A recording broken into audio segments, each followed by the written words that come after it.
Hello, I'm Nathan Judah. I'm here with Wolves supporter Mr. Liam Keane from Old Trafford. Liam, Manchester United 1, Wolverhampton Wanderers 0. I don't quite know where to start. Should we start at the end and then work our way back? I think it makes sense. I mean, everybody's kind of crestfallen. Gary O'Neill's been in. We've already got apologies left, right and centre. It feels like we've been here once, twice, 3, 4, 5 times before. End of the day, two-man Wolves are brilliant, but they've been absolutely devastating by a shocking decision at the end of this game. Yeah, I mean, I don't want to have to do this every single week, and it's week 1. Yeah.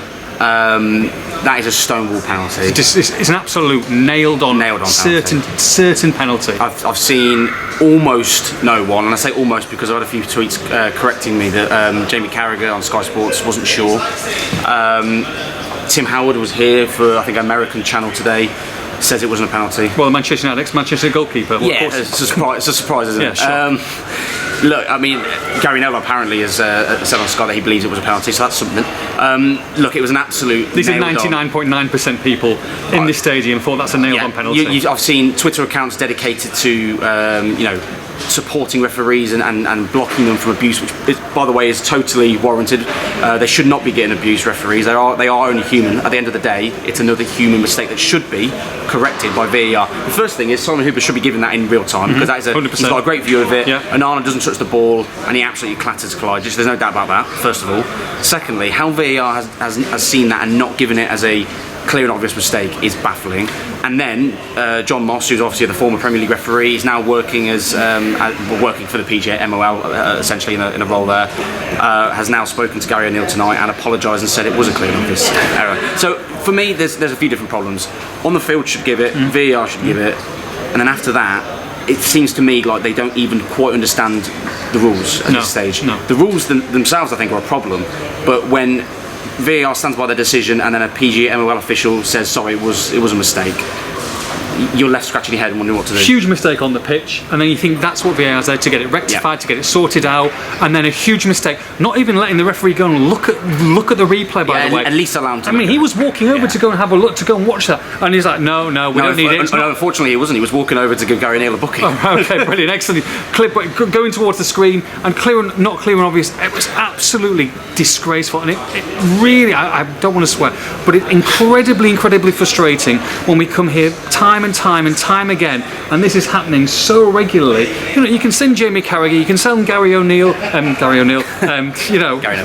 Neville to all these VAR and talk about it. They can talk about it as much as they want until the blue in the teeth, but at the end of the day, these are massive errors, and we're not even 3 days into the season. It's absolutely crazy, and it's spoilt an absolutely wonderful display here by Wolves. Okay, so they lost 1-0, but let's talk about the positives, because apart from not scoring, which we'll get round to, that was quite stunning. I mean, Manchester United have been battered there tonight. Yeah, I mean, look, it was a very entertaining game. It was end to end at times, a little bit like a basketball game, unfortunately, at times, which I think O'Neill will be a little bit disappointed with, because I think Wolves probably had more control over the game than they allowed, than they showed at certain points when United got back into it. The momentum swung a couple times. But look, this is a dangerous, talented United side that Wolves ground into submission. I mean, Wolves won so many midfield battles, were very strong defensively, and created some really nice chances with not only good build-up play, but lovely to watch, aesthetically pleasing build-up play. Look, Wolves were flowing at times during the first and second half, but as I know you're going to come on to, you create these massive chances, you have to score them, and that's what has let Wolves down tonight. One error at the back, United score. That's the difference between a clinical side and what Wolves have to become. Most shots from any travelling team at Old Trafford since 2004, which shows the dominance of Wolverhampton Wanderers tonight. To a man, they were fabulous, weren't they? I mean, really, some of the performances out there were nothing short of heroic, but at the same time, huge chances. Sarabia, Cunha, Neto. There were some brilliant chances Fabio there tonight. As well. Fabio Silva had a couple of chances. It's one of those where it's the same old adage that they've got to create, they've got to finish off chances, and they're not doing so. Yeah, I mean, look at 2 seasons ago, Bruno's first season, 38 goals in 38 Premier League games. Yes, they finished 10th and were going for Europe, but not a lot of goals. 31 in 38 last season. We all know how that went, and obviously Wolves staying up in the end. They have to turn some of these chances into goals. I do think, for the first time in a while, that they are getting closer to that becoming a reality, and I think that tonight proved it. there's just that little clinical edge Yeah. that they're missing. It's just a little something. The confidence to take a shot, not overworking the ball, overplaying the ball. There were times when they could have taken it a lot earlier, but I think they're getting there.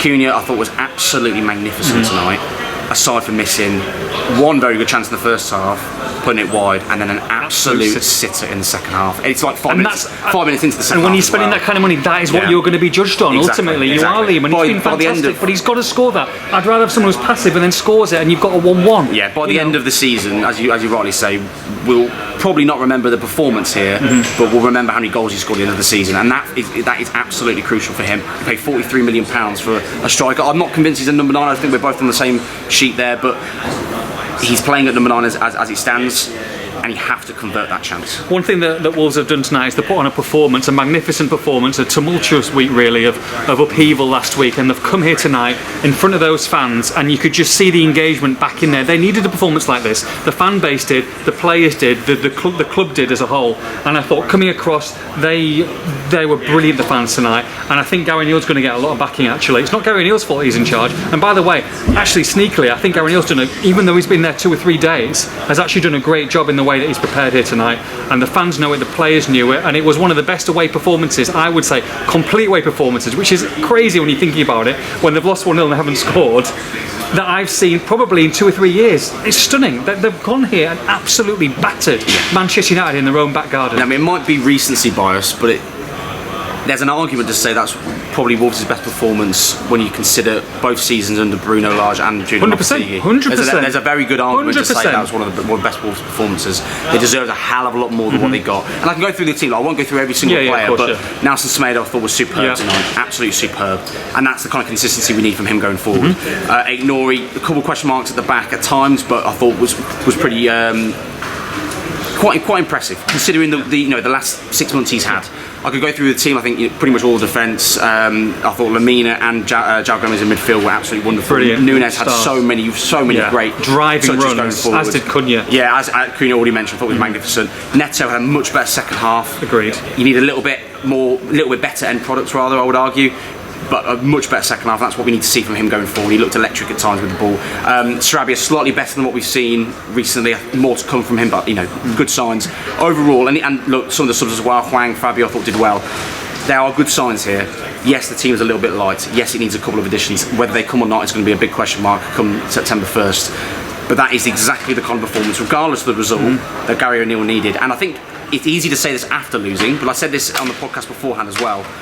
That in many ways that performance tonight was much more important than the actual result here. I agree. Because Wolves need that to build forward. That will give a lot of players in that dressing room a lot of confidence because it's been a very, very difficult week for them. Look, a lot of pundits, a lot of journalists tipping Wolves to go down, a lot of fans tipping Wolves to go down, a lot of their own fans tipping Wolves to go down this season. I know they've still got to score goals, but at the same time, you put a performance in like that, more often than not, you're going to be nowhere near the bottom 3. That was brilliant, and I'm just so angry. I'm so angry. I know. I don't want to be angry. I want to be happy. I want to be excited. And I said this last season. You'll remember an interview I did with Ruben Neves after the Forest Cup game when there was a big penalty call there as well, and he said this to me in this interview afterwards as well, to say that there should be some sort of accountability, whether it's the media speaking, whether it's broadcast media speaking after a game to the officials. There has to be something, because and it works both ways. Like, if an official gets a really, really difficult decision spot on, they deserve credit for that. It's a really difficult job. I don't envy doing that job. Absolutely no chance. But you have a decision like that, VAR, what it's there for, doesn't do its job, and then the PGMOL afterwards or official from there at least, at the very least, is apologising, saying it should be a penalty. Well, Wolves, what can Wolves do? Oh, great, well, we've lost at least a point there.